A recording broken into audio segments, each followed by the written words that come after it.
Today it's Afghanistan, tomorrow maybe Iran or Pakistan. The dogs bark, the caravan moves on. But almost a decade ago, it was the war in Kosovo, the largely Albanian enclave, whose demands for freedom triggered war with Serbia. There were notorious atrocities perpetrated by Serb forces, engendering sympathy for their Albanian victims. But that isn't the complete picture. Disturbing evidence has now emerged about kidnapping, murder and even organ theft in the dark days after the war. Nick Thorpe reports. Kosovo turns a fresh face to the future, Europe's youngest and most controversial state. The path to independence has not been easy for this tiny, star-shaped land trapped between Serbia and Albania.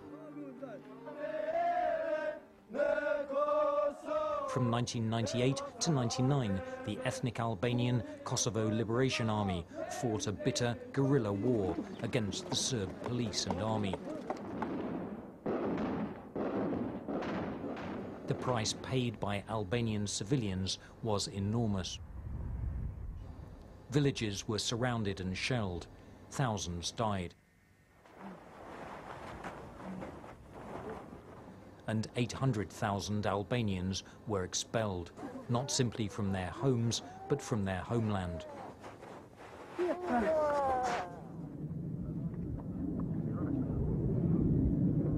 NATO forces intervened to stop the ethnic cleansing and forced the Serb military out of Kosovo.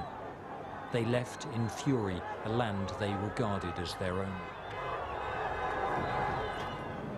And the tables turned.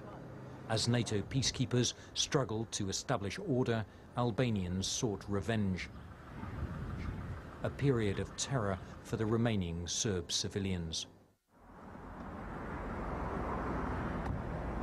Brankica Antic was one of those Serbs whose family fled Kosovo to escape the violence.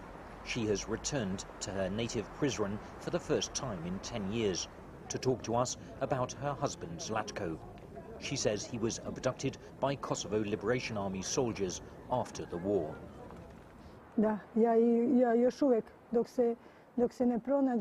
We always light candles for their health and well-being, and we will continue to do so unless and until their bodies are found and we know for a fact that they are gone. He will always be alive for me until his body is found and we know for a fact that he is dead. This is not only for my husband, but for all the families of the kidnapped and missing persons. So where were Zlatko and all the others taken? One former detainee said that some captives were kept in this village, in shacks behind the houses. Kosovo was swarming with NATO peacekeepers. They passed within meters, while their guards smiled and waved. The detainees were too scared to cry out. After the war, our sources say, dozens of people rounded up by the KLA were driven across this border from Kosovo into Albania. At the same time, hundreds of thousands of refugees were coming home in the other direction. And NATO soldiers at the border didn't notice. The following account was given by a former KLA driver about his own role in the crimes he describes. It was made available to UN investigators. We have the original recording, but the translation of his words is read by an actor, because his safety, like other sources in this film, is at risk. They told me I had to transport some people to Albania. There were 3 men, prisoners, all civilians. Based on what they were wearing, they looked like villagers. Their hands were tied behind their backs, and they were fastened to the inside of the van. 3 Kosovar Albanians were riding in the car in front of us. There were 2 others with guns riding in the back. It was dusk when we left.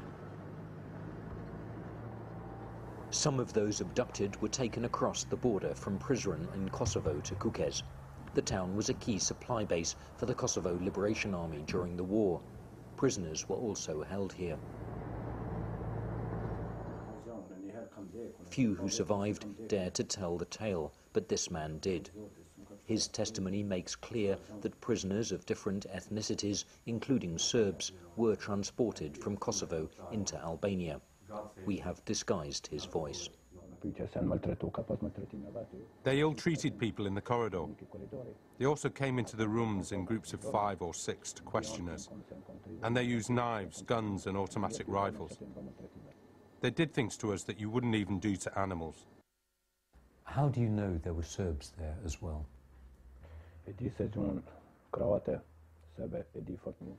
I know the language well. When a person is ill-treated and screams, he cries out, "Oh, mother," in his own language. This is the factory, the former KLA camp where we believe the prisoners were kept.